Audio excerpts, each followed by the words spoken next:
Flash back. മെഹറിന്റെ ഈ ഒരു സംഭവം യാദൃശ്ചികമായിട്ട് നടന്നു. അവിടുന്ന് അങ്ങോട്ട് ഇതുവരെ ഫുള്ള് ഡ്രാമ എന്ന് പറഞ്ഞാൽ ഫുൾ ഡ്രാമ. ആരായത് നിന്നോട് പറഞ്ഞത്? ആരും പറഞ്ഞല്ല, ഞാൻ ചുമ്മാ ഊഹിച്ചതാ. ഒന്നുകളഞ്ഞോ ഊഹിക്കുന്നുടാ പട്ടി. എന്തിനു വേണ്ടിട്ടാണ് ചങ്ങായി ആയിട്ടായി ഞങ്ങൾക്ക് എന്താ കിട്ടേണ്ട മൂനിക്കല്ലേ?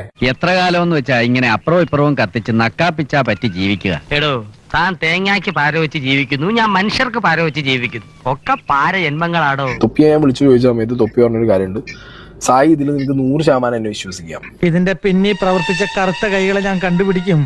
100% എനിക്ക് വിശ്വസിക്കാം. അങ്ങനെ അൻസിഫിന്റെ ഇന്ന് പ്രൂഫായിട്ട് അൻസിഫ് വരികയാണെന്നുണ്ടെങ്കിൽ 50 ലക്ഷം രൂപ ഞാൻ അൻസിഫിന് കൊടുക്കുന്ന തൊപ്പിനോട് പറഞ്ഞു. അത് പറഞ്ഞപ്പോ നീ എന്തിനാ ഞെട്ടിയത്? കുട്ടി മാമയ്ക്ക് എന്നെ വിശ്വാസമില്ലല്ലോ എന്നോർത്തപ്പോ ഞാൻ ഞെട്ടി മാമ. നിന്നെ എനിക്ക് ഭയങ്കര വിശ്വാസമാണടാ. അത്രയും സോളിഡ് ആയിട്ടാണ് തൊപ്പി പറഞ്ഞത്. അതായത് ഈ തൊപ്പിന്റെ ഭാഗത്തുനിന്ന് 100% ഉറപ്പാണ് ഇതല്ല എന്നുള്ളത്. അയാൾക്ക് നമ്മളോട് എന്തിനാ ഇത്ര ശത്രുത? അതാണ് ലോകം. നമ്മൾ മനസ്സിൽ പോലും കരുതാത്ത ചില ശവങ്ങളായിരിക്കും ചിലപ്പോ നമ്മുടെ ശത്രുക്കൾ. ഷാജഹാൻ ആണെന്നുണ്ടെങ്കിൽ ഞാൻ ഇനി ഒന്നുമില്ല, ഞാൻ ചത്തുകൊണ്ടാണ് ഷാജഹാൻ പോണത്. എനിക്ക് വയ്യ, ഇതിൽ കൂടുതൽ എനിക്ക് സഹിക്കാൻ വയ്യ. അല്ലെങ്കിലേ ഞാൻ എയറിലാണ്. ഇതിപ്പോ ഇന്നലെ ഇന്ന ലൈവിലും കൂടി വിളിച്ച് തിരിച്ച് ഇന്നെ മൊത്തത്തിലൊന്നും കൂടി എയറിലാക്കി. നിനക്ക് സംതൃപ്തിയായിട്ടാ?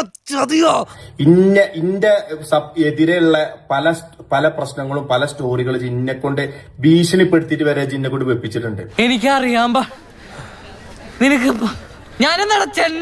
പല യൂട്യൂബർമാർ ഈ ഭീഷണിപ്പെടുത്തിക്കൊണ്ട് എന്റെ നിലക്ക് നിർത്തുന്ന ഒരു പരിപാടി എന്റെ അടുത്തുണ്ട്. ആ പരിപാടി നിന്റെ അടുത്ത് നടക്കൂല.